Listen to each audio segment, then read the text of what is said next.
السلام عليكم ورحمة الله وبركاته. isu soo noqod wanaagsan daawadayaal.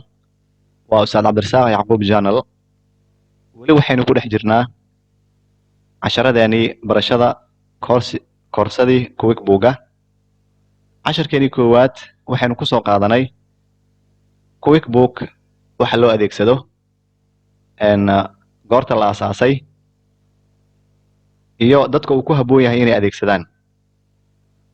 saasoo kale waxaynu raacinay casharkeenii koowaad qaabka company aad u abuuran lahayd. waa waxa ugu muhiimsan markaad QuickBook gasho adigoon abuuran company wax kale oo aad samayn karto ma jiraan.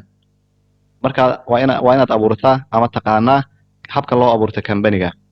kaas waxaan filayaa inaynu si fiican usoo fahanay. casharkeena maanta wuxuu noqonayaa barashada markaad companyga abuurato ee soo dhex gasho QuickBookii centeriska meelaha loo yaqaano centeris. waayahay aynu gudagalno marka casharkeena. QuickBook ayaan shalay abuuranay. waa Ustaad Cabdirasaaq waxaynu abuuranay shalay company Ustaad Cabdirasaaq General Business la yiraahdo. saad kor ku aragtaan markaynu soo dhex galnay casharkeena wuxuu noogu ekaa kii koowaad qaybtan. markaad soo dhex gasho qaybtan waxaad arkaysaa home page. inta waxaa ku qoran hadda home kana markaad soo gasho qaybtan sarena ee dialog boxka waxaa ku qoran qaybta title barka waxaa ku qoran companyga magaciisa. qaybtan waa home pagekii guud ee aad adeegsanaysay. waayahay aynu sharaxna marka qaybtan iyo waxa ay ka kooban tahay. qaybtan home qaybta ugu sareysa waa vendors. qaybta loo yaqaano vendors waxaan filayaa shalay inaan kasoo hadalnay vendor waxa loo yaqaano. vendor waa meelaha wax laga soo adeegto. qofka aad adeeganayso wuxuu ku yahay vendor. isagaad wax ka soo iibsataa soo maha waa vendorkaaga. vendorskii centerkan vendorka la yiraahdo centerkan la yiraahdo customers iyo qaybtan employees la yiraahdo iyo qaybtan company la yiraahdo iyo qaybtan bankingka la yiraahdo. homekii wuxuu ka kooban yahay shantaas qaybood ama shantaas center ayuu ka kooban yahay. waa vendors, customers, employees, company, banking. mid kasta haddana wuxuu leeyahay qaybo sii hoos yaala sida hadda vendorska oo kale waxyaabo badan ayuu ka kooban yahay sida purchase order. purchase order waa markaad company oo kale kambaniyada isticmaala markaad heshiisaan company aad qiimo ku heshiisaan invoice-kii wixii dhan aad isla garataan waxaad siinaysaa purchase order. purchase orderka waa inuu soo iibin karo alaabta aad u dirsatay oo guarantee uu haysto. shirkadaha ama hay-adaha badanaa way isticmaalaan. haddii purchase order lagu siiyo aad alaabtii soo gado oo lacagtaada dib lagaa siinayo. marka purchase orderga waa midkaas. receive inventory alaabihii la keenayay. enter bills against inventory biilalka sida loo xareeyo. manage sales tax canshuurihii ama canshuuraadkii xareyntooda. enter bills biilasha xaruntaas ganacsi ay isticmaalayso xareynteeda. pay bills in la bixiyo biilashii. kan waa xareyntii biilasha. tusaale ahaan qaybtii korontada ama shirkadii korontada ayaa waxay ku keentay biilkii bishaas aad isticmaashay invoicekeeda warqadeeda ay ku keentay. warqadii companyga wuu xareynayaa invoice ahaan wuu xareynayaa biil ahaan wuu xareynayaa. markaad xareyso kadibna in la bixiyo waay haddana qaybtan ayaan ka bixinaynaa. waynu arki doonaa casharadaas dhammaan.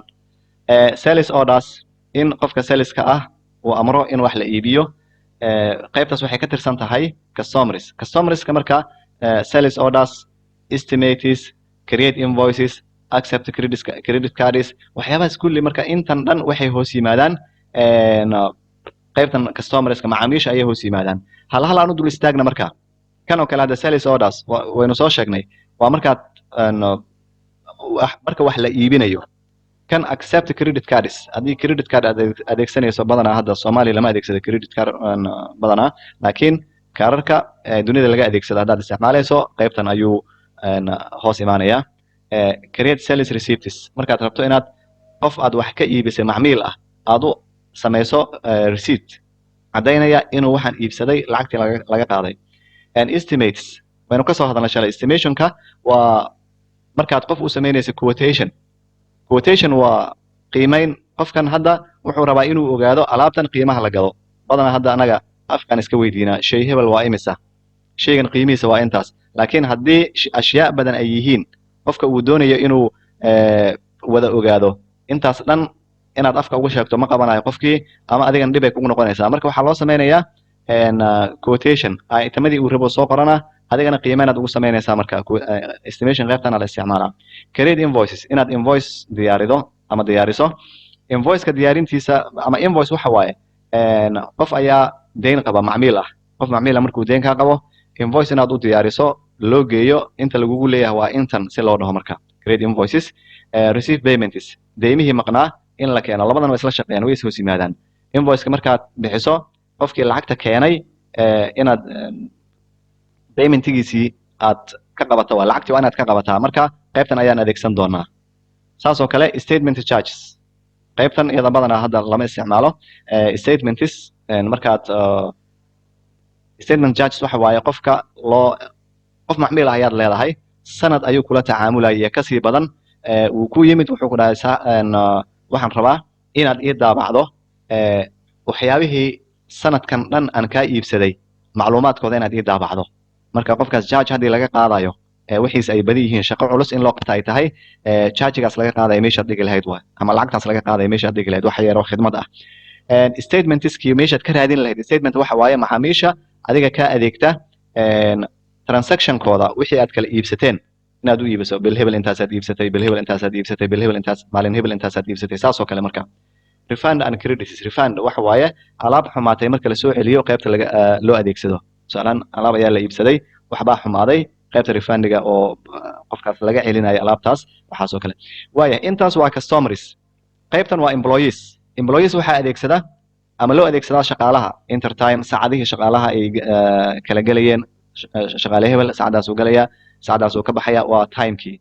turn on payroll waa shirkadaha adeegsada marka lacagaha shaqaalaha la siinayo payrollka waa meesha loogu shubo amase kaarar iyo waxbaa la isticmaala oo lacagahooda amase account loogu shubo payrollki kan qaybtan ayaa la adeegsadaa waayahay employeeskaas aan ka gudubno company aan galna marka qaybtan company la yidhaahdo company waxaa jira chart of accounts accountyadii meesha ay kala gelayaan ama laga helaya dhammaantooda intii account aad samayso accountka casharka noogu soo xiga ayuu noqon doonaa hadduu ilaah yidhaahdo marka meeshaan ka abuuri lahayn waa halkan inventory activities waxa waaye itemada dukaankaas yaala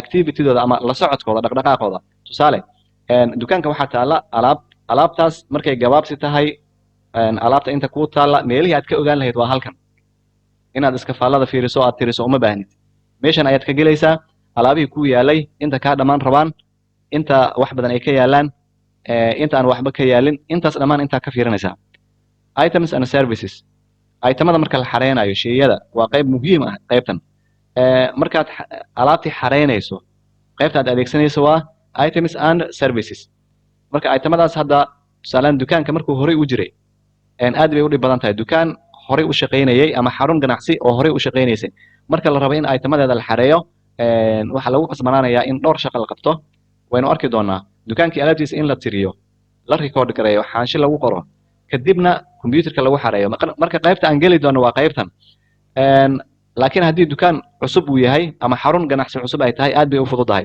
waayo dukaanka aad kasoo iibsanaysa alaabaha invoice ayaad kasoo qaadanaysaa marka invoicekii ayaad dhiganaysaa halkan items markaad doorato alaabtii oo taala oo baakadaheeda ku jira ayaad wada xareynaysaa xareyntii iyo inaad iskafaallada saarto waa isku wadaysaa marka itemadii inaad qorto invoicekii ka qorato symbol waayo marka ilaan invoice walba itemadii ku yaala waa shaydii aad soo iibsatay ayaa ku yaala markaas shaqaalihii qaarna alaabihii way saarayaan adigana alaabahaga intaad ku xareysanaysaa waa qaybtan marka dukaanku ama xarunta cusub ay cusub tahay ayuu aad u fudud yahay QuickBook financing qaybta financing waxaas laga sameeyo web and mobile applications markaad website iyo mobile application isticmaalayso calendarkii intaas waa companygii ayuu ku saabsan yahay banking qaybta banka ama lagu xareeyo xisaabaadka iyo waxaas record deposits markaad deposit dhigayso inaad lacag ku xareyso account-kii xarunta ganacsi reconcile waa markaad alaabihii wixii aad ogaanayso xisaabaadkii la socoshadooda right jackis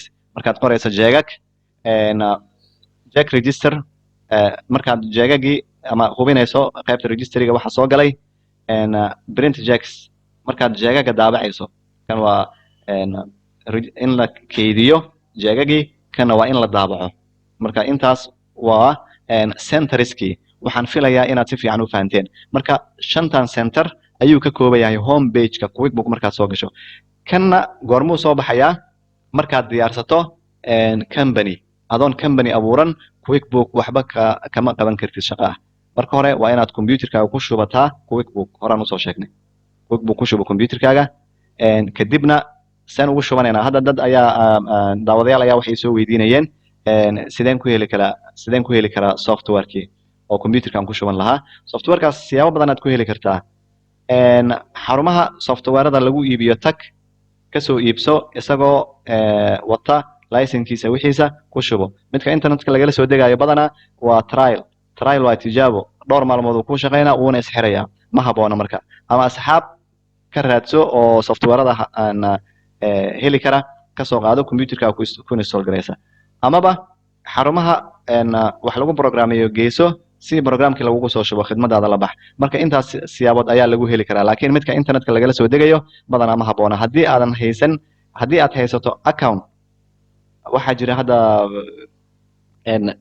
dad uu furan yahay bejaj ay wax kala soo degi karaan oo lacag bixiya sanadle ama 2 sanadle bixiya dadkaas oo kale maadaama ay lacag bixiyaan way la soo degi karaan softwarekii ay doonaan way la soo degi karaan laakiin midka internetka freega lagala soo degayo ma haboona inaad computerkaaga ku shubato marka qaabkaas ayaad ku heli kartaa